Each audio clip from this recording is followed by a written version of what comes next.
Good evening, friends. Welcome to Medicine Made Easy by Dr. Shamendra Saraf. हमने अभी तक, मैं पिछले आपको रिव्यू करवा दूं मैं आपको कि हमने अभी तक क्या क्या पढ़ चुके हैं. We have talked about cell cycle. We have talked about the mode of cell death, that is apoptosis, and the necrosis, which was covered in the two phases, the necrosis part 1 and necrosis part 2. अब हम इसी को ही अपनी journey को आगे बढ़ाते हुए जो आज हम जो अपना लेक्चर जो हम इंपॉर्टेंट लेक्चर जो डिस्कस करना चाहेंगे, that is on gut microbiota.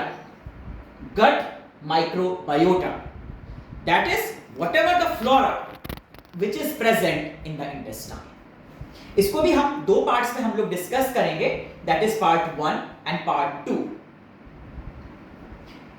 सबसे पहले हम लोग ये समझेंगे कि what is a gut microbiota, क्योंकि गट माइक्रोबायोटा हमारे लिए इसलिए इंपॉर्टेंट टॉपिक है मेडिसिन पॉइंट ऑफ व्यू के हिसाब से कि इसमें हम लोग डिफरेंट गैस्ट्रोइंटेस्टाइनल डिजीजेस जो कि गट फ्लोरा के द्वारा मीडिएट की जाती हैं, the diseases which are mediated by the gut flora. So these are important to understand when we will be discussing the GI lectures in medicine. तो बेसिकली जो gut microbiota है वो है क्या एक्चुअली? Gut microbiota, gut means intestine, microbiota means it's a microorganisms. तो whatever the microorganisms, it may be pathological, it may be physiological at any time, they which are present inside the gut, it may be bacteroids, it may be fungi, it may be the viruses, anything. कोई भी viruses, कोई bacteroids, bacteria या viruses हमारे उस intestine में present रहेंगे, उसको हम लोग गट माइक्रोबायोटा कहेंगे. अब जो गट माइक्रोबायोटा है, वहां पे एक टर्म और आती है हमारे पास, microbiome. This is microbiome. Microbiome क्या है कि जो भी माइक्रोबायोटा होगा जो कि एक पर्टिकुलर इंटेस्टाइन के पार्ट में रहेगा, means the microbes in a particular niche. The microbes in a particular niche is called as the microbiome. और उसमें माइक्रोब्स भी नहीं, उसके चारों तरफ का एनवायरनमेंट, उसका जीनोम और माइक्रो ऑर्गेनिजम्स खुद. माइक्रो ऑर्गेनिजम्स, एनवायरनमेंट और जीनोम, उसका micro organisms along with the environment, along with the genome, they comprise of microbiome. तो let us again revise कि what is a gut microbiota. Whatever the microorganisms, they are present inside the gut, whether it can be the archaea, fungi, bacteria or viruses which is present in a particular niche. This is called as microbiome. And microbiome, it comprises of the microorganisms, environment and genome. तीनों चीज उसके अंदर present रहेंगी. अभी viewers को थोड़ा सा कुछ जो नॉन मेडिकोस होंगे उनको समझने में थोड़ा सा ये दिक्कत आएगी. बस मैं आपसे यही गुजारिश करना चाह रहा हूं कि these lectures are made for medicos. So please try to share these lectures in the medicos so that the medicine will become easy. Medicine made easy ऐसा नहीं है कि केवल मेडिसिन हम लोग पढ़ रहे हैं. मैंने आपको पहले भी बताया था कि मेडिसिन को पढ़ने से पहले हम लोग बेसिक कंसेप्ट्स को क्लियर करेंगे. Clear? So this is again, it's a important topic, gut microbiota, which we have discussed. What is a gut microbiota and what is a microbiome? अब उसमें हम लोग we have classified all the microorganisms into the 4 categories. It can be bacteroids, it can be firmicutes, it can be proteobacteria और acinetobacteria. ये 4 phylum हैं. हम लोग कभी-कभी जैसे हम लोग जब ड्रग्स देते हैं, जब we just give the pre and probiotics to a patient, okay, तो उसी में जितने भी आपकी स्पीशीज होंगी, चाहे लैक्टोबैसिलस की होंगी, चाहे बैसिलस ग्रासिलिस की होंगी, किसी की भी होंगी, तो in that case they are categorised from the bacteroides, firmicutes, proteobacteria and एसिनेटोबैक्टीरिया.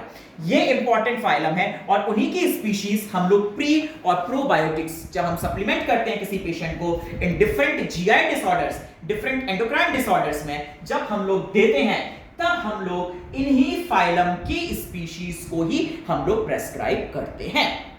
Clear? So it is bacteroides, firmicutes, proteobacteria and acinetobacteria. Okay, so this is clear to you. Microbiota क्या है, microbiome क्या है, what are the different phylum of these microbiota which are of 4 categories: bacteroids, firmicutes, proteobacteria and acinetobacteria. Now, you know very well, in a layman language, I will say that our whole intestine is divided into the two parts, the large intestine and the small intestine. If we see the special variations, कि भाई कहां पर हमें microbiota की concentration कहां ज्यादा है, कहां कम है, तो in nutshell, I would like to tell you, the large intestine carries more percentage of the gut microflora and the small intestine contains less amount of the GI flora. That is very important. The GI flora is in less amount in small intestine and it is more in the large intestine. ऐसा क्यों होता है? बड़ी आंतों में हमारे पास में जो आपकी गट माइक्रोबायोटा होती है वो ज्यादा क्यों होती है? Why? Because the large intestine has double mucus layer. उनमें जो म्यूकस लेयर होती है वो डबल होती है और उन डबल म्यूकस लेयर के बीच में जितने भी आपके माइक्रो ऑर्गेनिजम्स होते हैं, गट माइक्रो ऑर्गेनिजम्स होते हैं, वो लोग उसमें समाहित हो जाते हैं, उसमें they get attached to it और इसलिए वो आपके नीचे सब म्यूकोजा को अफेक्ट नहीं कर सकते हैं. But on the other hand the small intestine is having single mucus layer. Mucus layer single होती है तो भाई नीचे उसको इंटेस्टाइन के जैसे स्मॉल इंटेस्टाइन में अगर उनकी अगर पॉपुलेशन बढ़ेगी तो उसमें खुद की इंटेस्टाइन को ही वो खा जाएंगे. So there will be more chances of autoimmune diseases if there is an increased in the population of microbiota in the small intestine. अगर small intestine में बढ़ जाएगा तो उसमें chances of autoimmune diseases ज्यादा हो जाएंगे. तो इसलिए large intestine में आपके जो because of the presence of the double mucus layer you have more amount of the gut microbiota, more and less amount of the gut microbiota is there in the small intestine because of the single mucus layer. Similarly, वहां पर आपके पास में जितने भी आपके carbohydrates की supply है, जो न्यूट्रिएंट्स की सप्लाई है, वो लार्ज इंटेस्टाइन में बहुत ज्यादा है in comparison to the small intestine. क्यों? Because the transit, हम अगर पेरिस्टालसिस देखें तो पेरिस्टालसिस या ट्रांजिट जिसको हम लोग बोलते हैं, the transit is rapid in small intestine and the transit is slow in large intestine. So do have three factors. One is a rapid transit in the small intestine, second the presence of the single mucus layer, and third, very important, there is an antimicrobial factor which is present in the small intestine, that is RAG3. RAG3 is an antimicrobial factors which is present in the small intestine. उसकी वजह से आपके पास में जो gut microbiota होती है उसकी quantity कम होती है. That is important. Clear? So it is clear to you the large intestine is having double mucus layer with a slow transit and a very huge amounts of nutrient supply in the large intestine leads to the more concentration of gut microbiota. Very important. Okay, so I think this is clear to you. The gut microbiota, the definition, microbiome definition, what are the different phyla and what are the different special variations of the gut microbiota in the large intestine and the small intestine. Clear? So now let us see. अब हम ये देखते हैं कि what are the different factors which are affecting the gut microbiota. That is very important and I think it is interesting to you also. अब कौन कौन से ऐसे फैक्टर्स होंगे जो कि अफेक्ट करेंगे कि गट माइक्रोबायोटा हमें डिफरेंट कंडीशंस में कौन कौन सी गट माइक्रोबायोटा मिलेगी, और फिर हम जो आगे के पार्ट 2 लेक्चर में जो हम डिस्कस करेंगे different interactions of these gut microbiota या गट माइक्रो ऑर्गेनिजम्स के डिफरेंट इंटरेक्शंस, वो हम जो डिस्कस करेंगे. और हम ये भी डिस्कस करेंगे कौन कौन सी पैथोलॉजी डेवलप होगी, कौन कौन सी पैथोजेनिक डिजीजेस डेवलप होंगी because of the alterations of the levels of the microbiota. तो सबसे पहले हमें ये जानना जरूरी कि कौन कौन से ऐसे फैक्टर्स हैं which are responsible for the different variations of the gut microbiota. The first important is the age. सबसे important है एज. इंपॉर्टेंट ये है कि सबसे पहले तो आपको एक फॉर्मूला याद रखना है कि जब बच्चा 3 साल का हो जाता है, जब बच्चा 3 साल का हो जाएगा तो उसके जो गट का जो माइक्रोफ्लोरा है वो बिल्कुल एडल्ट की तरह बन जाएगा. बच्चा अगर मान लो आपका अगर जब डिलीवर हुआ है तब उसको फ्लोरा कौन सी होगी, उसके अंदर मोड ऑफ डिलीवरी जैसा.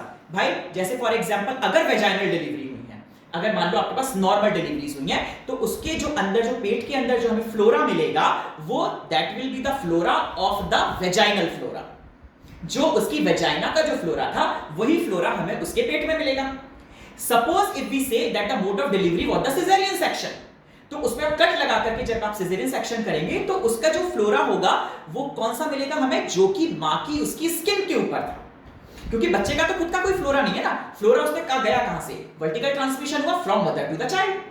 तो मदर की जैसी फ्लोरा होगी, मदर की स्किन के ऊपर जो फ्लोरा होगी वो आपको सिजेरियन डिलीवरी में वो आपको स्किन की फ्लोरा मिलेगी, और वेजाइनल डिलीवरी में आपको वेजाइनल फ्लोरा मिलेगी। That is important. और आप ध्यान रखें मेरी नजर में कि जो आपको इंपॉर्टेंट जो फॉर्मूला मैंने आपको बताया था कि 3 इयर्स ऑफ एज तक वहां पर आपका गट माइक्रोफ्लोरा आपका एडल्ट माइक्रोफ्लोरा को अचीव नहीं कर पाता, but by the 3 years of age जो gut microflora of a child achieves the same amount and the same variations as that of an adult.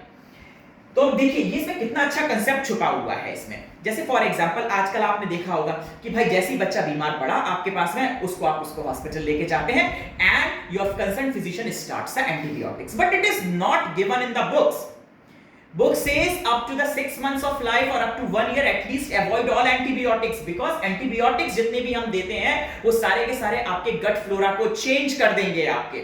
और जहां आपकी गट फ्लोरा चेंज हुई, क्योंकि गट फ्लोरा का अभी हम जो दूसरे लेक्चर में हम ये भी देखने वाले हैं कि उसका रोल क्या है, वो रोल कौन कौन सी डिजीजेस में करती है, कैसे कैसे हमें प्रोटेक्टिव एक्शन उसका क्या है, वो हम जब देखेंगे तो आपका उसका जो प्रोटेक्टिव एक्शन है उसको देख करके आप खत्म कर देंगे आप।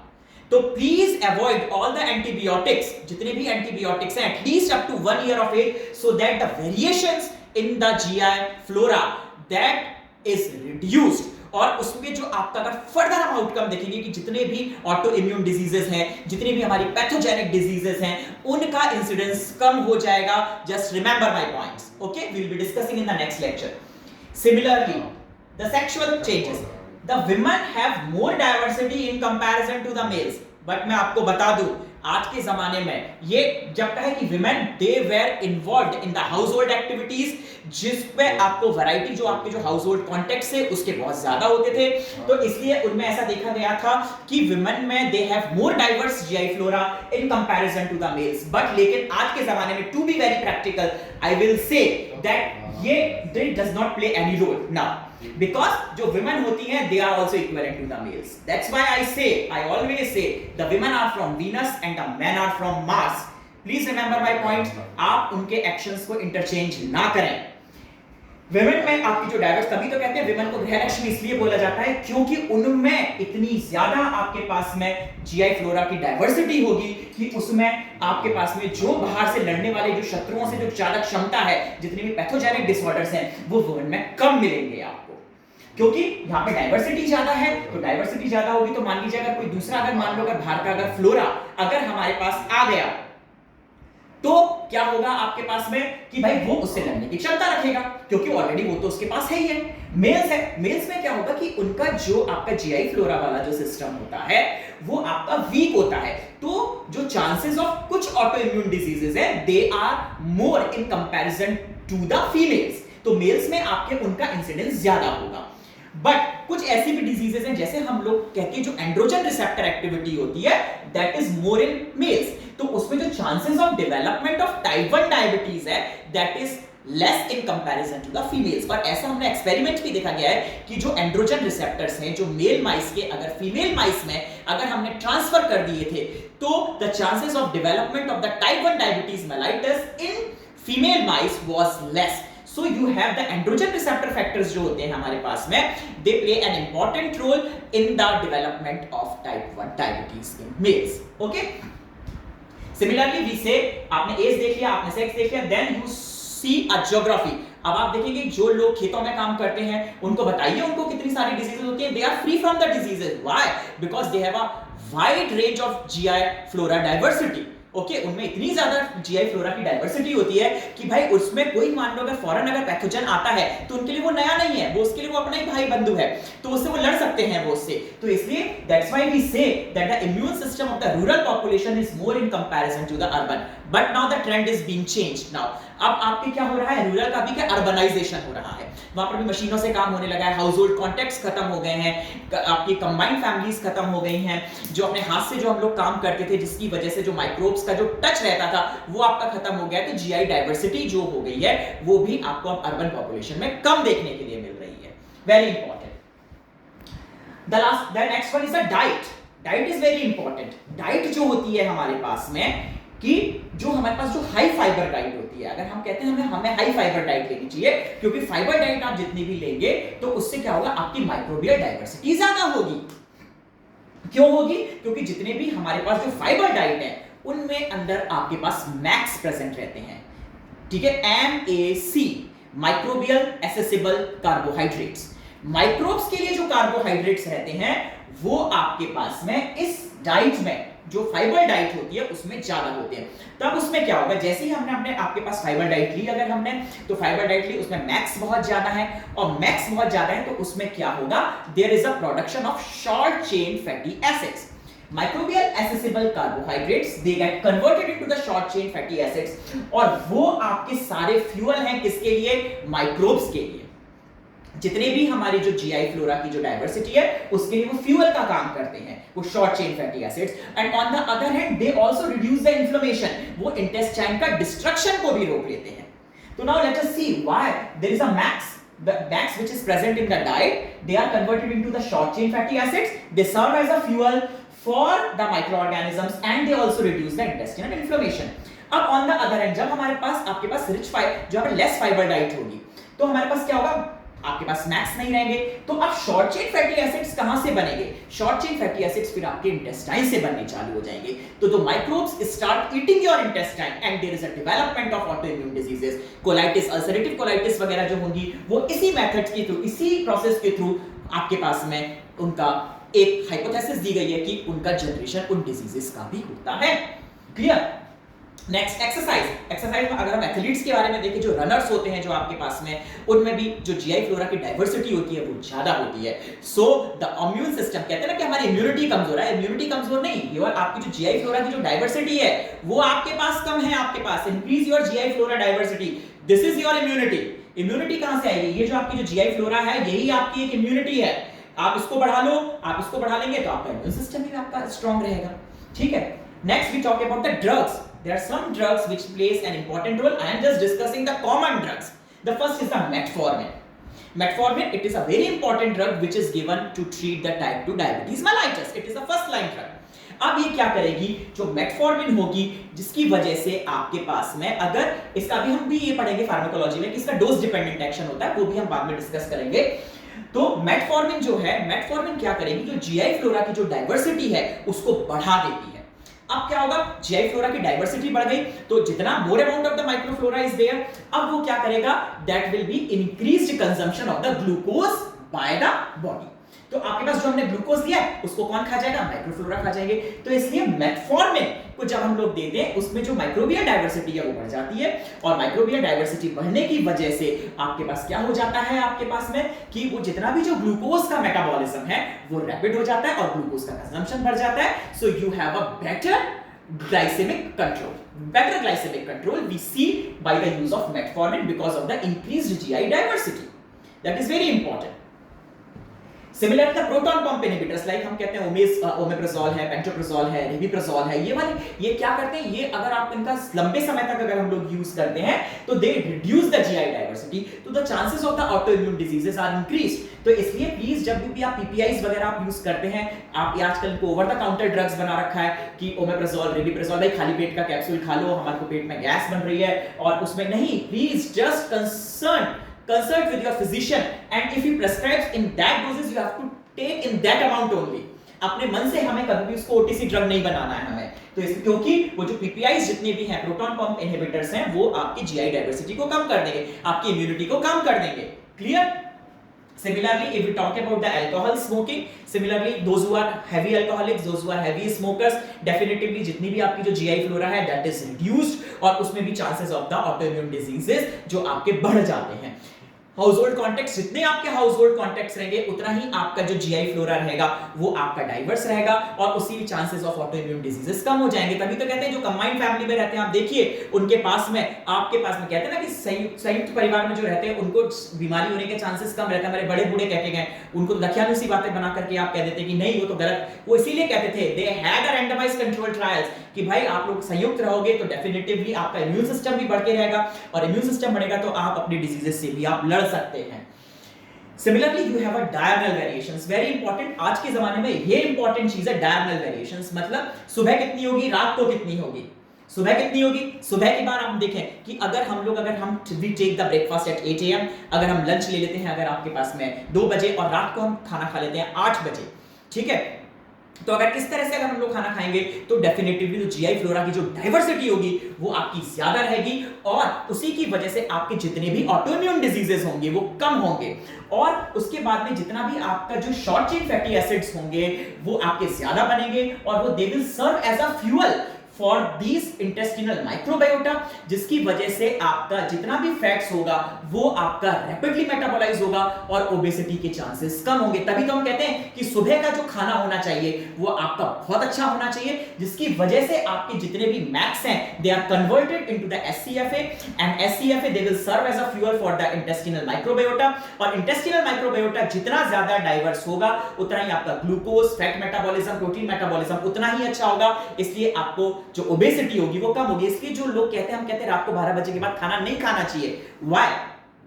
उसका कारण यही है कि भाई आप रात को अगर खाना आप देर से खा रहे हैं आप तो in that case there will be less generation of the SCFA और वो आपके पास में क्या होगा कि इंटेस्टिनल माइक्रोफ्लोरा आपके पास नहीं रहेगा उसका मेटाबॉलिज्म करने के लिए ग्लूकोज, प्रोटीन और कार्बोहाइड्रेट फैट्स का, और इसलिए वो अब आपके मेटाबॉलाइज ना होके they are getting deposited in the liver, they are getting deposited in the kidney, they are getting deposited in the coronary arteries. तो इसलिए उनके आपके चांसेस लिवर डिसऑर्डर्स का, कार्डियक डिसऑर्डर्स का, रीनल डिसऑर्डर्स का चांसेस और ओबेसिटी का chances आपके ज्यादा बढ़ जाएंगे। तो बेसिकली आपने ये देखा कि आपने आज हमने इस पार्ट 1 में अभी हमने देखा कि ये हमारी गट माइक्रोफ्लोरा है क्या, गट माइक्रोफ्लोरा किन किन कंडीशंस में आपकी बढ़ जाएगी, किन किन कंडीशंस में आपकी डिक्रीज हो जाएगी। तो हम देखेंगे कि आपके पास 3 इयर्स तक आपको एडल्ट माइक्रोफ्लोरा आपकी अचीव होती है, प्रोवाइडेड जो मैंने आपको बताया कि आपके पास जो आपको 1 साल तक please don't institute the antibiotics until and unless it is indicated. It is very much indicated, you give. If they are not indicated, please just treat your patient without antibiotics. Just put the patient on the conservative management. Don't treat him aggressively. अगर आप उस बच्चे को आप aggressively treat करेंगे तो definitely उसमें आगे फ्यूचर में डिजीजेस का चांसेस ज्यादा हो जाएंगे। आप अपनी लाइफस्टाइल में आप जितना परिवर्तन करेंगे उतना ही माइक्रोबियल फ्लोरा आपका उतना डाइवर्स रहेगा and it increases your immune system. अब जो हम नेक्स्ट लेक्चर में जब हम इसके बारे में हम इसको आगे बढ़ाएंगे गट माइक्रोबायोटा को, उसका पार्ट 2 में हम लोग देखेंगे कि हमारी बॉडी में अब ये माइक्रोबायोटा किस किस तरह से इंटरेक्शंस करेगी और दूसरी भी जो मेडिसिन्स हैं हमारी जितनी जो फार्माकोलॉजी है उनके साथ में उनका क्या इंटरेक्शन है और उसके आउटकम्स क्या होंगे और कौन कौन सी डिजीजेस इससे जनरेट हो सकती हैं वो हम आपको नेक्स्ट लेक्चर में हम लोग डिस्कस करेंगे। आई थिंक आप पहले इसको पढ़िएगा और इसके आगे का भी एक बार पढ़ के रखिएगा जिससे कि आपको कंसेप्ट्स प्लीज क्लियर हो। Make a proper notes, go through all the literature, और जो मैं आपको जो लिटरेचर लाया हूं वो भी आपके अच्छे एक रेफरेंस बुक से है, तो please try to understand and please try to learn. Okay, make your own concepts. Thank you, have a nice day.